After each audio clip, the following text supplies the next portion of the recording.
My name is Robert Old, Where are you from? Farmington Hills, Michigan. And how old were you in 2009? In 2009, I was 45 years old.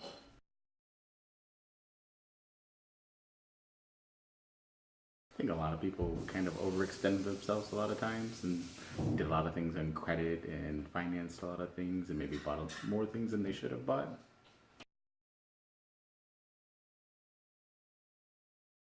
Not really. I always had a job. I always had money coming in.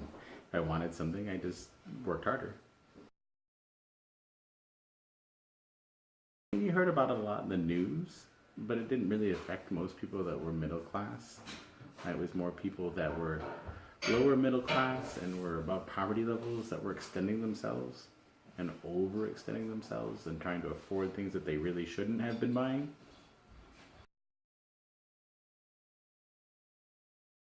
Not really, because it wasn't really directly affecting us at all. I mean, you were conscious of it and you saw it going on. And you scratched your head a little bit because there was a lot of people just being told they could have things that they really shouldn't have been having. Banks making interest rates and doing different kinds of weird loans that really made people think they could afford more than what they could and actually put them into bad spots a lot of times, hoping that they would probably fail on loans.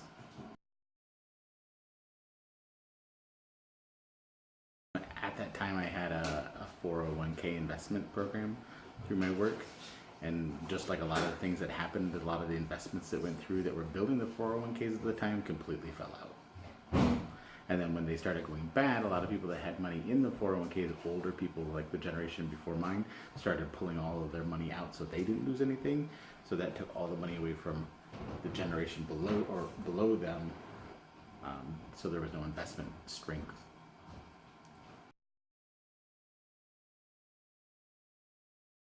Not really. I mean, I had a couple cousins that had a harder time. They were set up in like home loans that they really couldn't afford.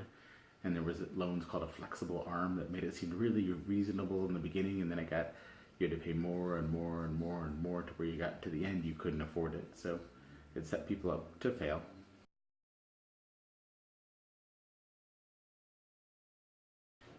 Recession's kind of a funny word because it was like they said that there was a recession, and then they started talking depression and everything else, but it really didn't seem like that was really that there. It was almost like a trigger that they were using to focus or start some type of other movement. Because for the most part, most people didn't feel a recession. There really wasn't a whole lot that went on. Yeah. No, not at all. I mean, and I think that's really most in part to the fact that it didn't affect the majority of the people. It affected a smaller group of people that had been kind of lied to or didn't have good sources of income coming in or consistent sources of income. At that time, if you had a good, consistent job, it really wasn't too much of an issue for most people.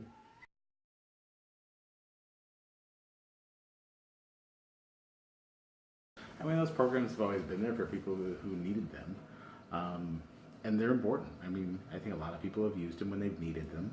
And it's good to have those type of parachute type of scenarios there when people need them to get back on their feet. Unfortunately, I think there's a whole generation that looks at that as a whole nother income.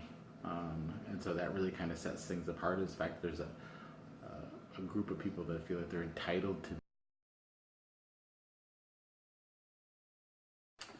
I mean, I think as long as lending practices are brought under control and spending is brought under control, I think more people are being more aware of not overextending credit.